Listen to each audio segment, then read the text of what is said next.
Hey there guys, what is going on? Today is a very exciting time to be a Call of Duty fan. We do have the Season 5 patch notes here for Cold War, which is very exciting. I've already had a flick through these and there is some really crazy stuff that is in here. They've done a lot of weapon balancing stuff. There's new guns to look at. We're getting the new maps and stuff as well. All the stuff you usually get in a new season. Plus lots of weapon balancing, which I'm so super excited about, including something that I did ask for, which was making the C58 better.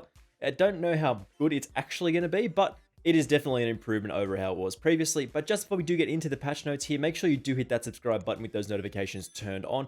We are looking for 6,000 subscribers very soon and 10,000 by the end of the year. So if you could help me achieve that goal, that would be absolutely massive here. So let's talk about the patch notes here. This is what we have received today. I'm not actually 100% sure exactly when the patch is going to go live my time. That's 9 p.m. Pacific time on August 12th, which I think is usually like 2 p.m. my time, but I'm not sure if that's going to be today or tomorrow. It's kind of hard to tell. It's a little bit messy with the time zones. Anyway, of course, we are getting the usual stuff that we do see in the new season with like the new battle pass and everything with the new operator, of course, Kitsune. And there's all this usual stuff. New guns, EM2 Assault Rifle and the Tec-9. There's 4 total weapons in the first half of the season, including the cane and the Marshall shotgun pistol. So shotgun pistol, is it going to be in the special category? Is it going to be in the shotgun category? Or is it going to be in the pistol category? Have to wait and see. Of course, there is new weapon tuning for assault rifles, and we did mention previously assault rifles, SMGs, and pistols is very exciting to see. We'll talk about that more in a second. The new maps and stuff with Echelon, Slums, and Showroom. We already talked about this stuff the other day. Drive-In and Zoo are coming in the middle of the season. Again, there is the double agent mode, which is basically just Among Us, TTT, whatever you want to call it. Flamethrower as well, and of course the new playlist as well. Moving on to the actual patch notes, there's a lot of stuff to actually cover here. Actually, this is fairly interesting.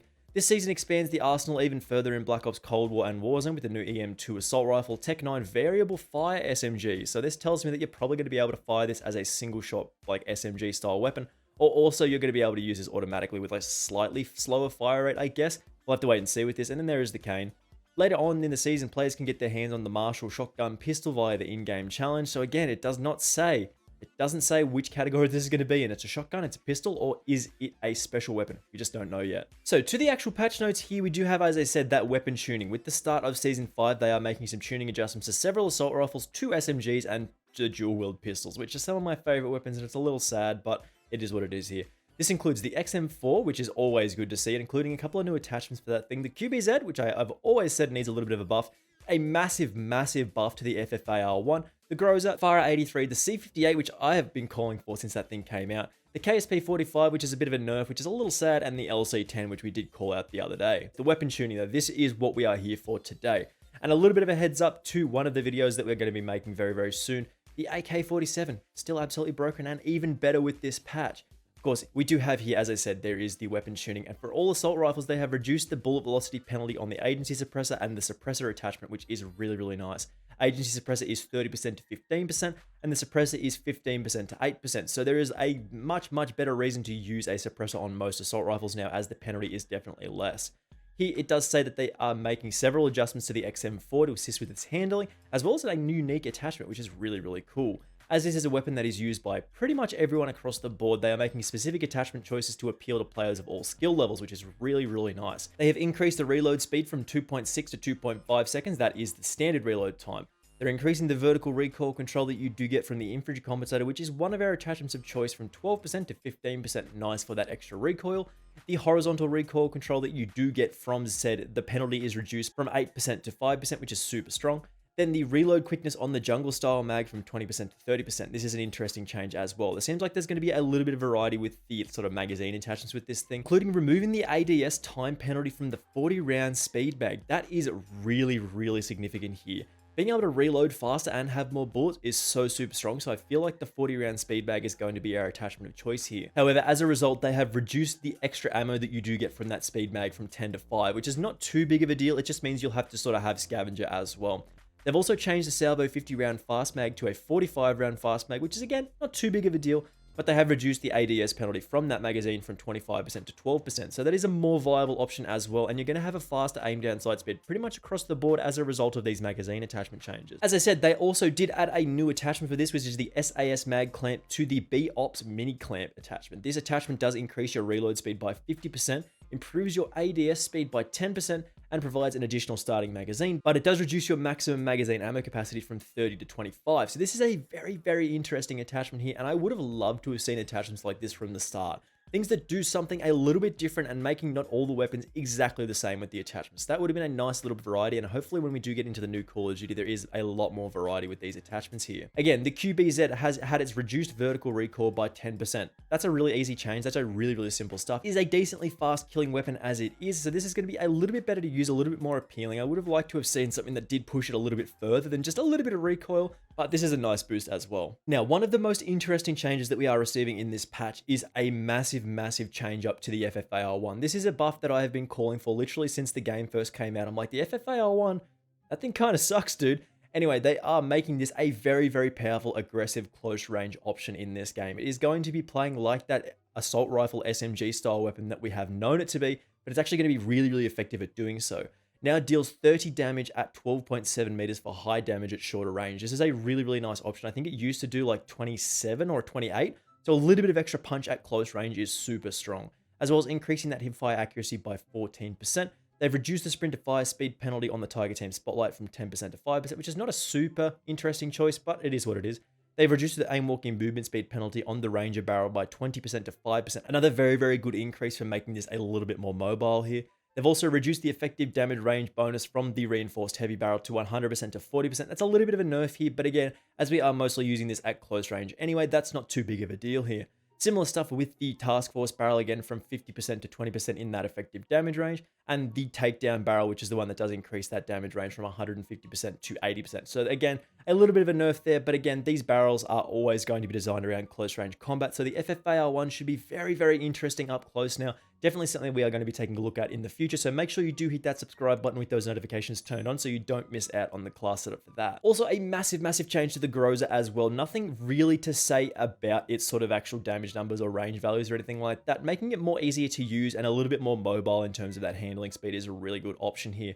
They've reduced the vertical recoil on this thing by 15%, which is always a nice option to see on most weapons. They've reduced the weapon movement when walking in aim down sight, so you're going to get a little bit less of that swaying motion when you are walking around. They've also moved the iron sight view further away from the player camera like they did with those other 3 assault rifles previously.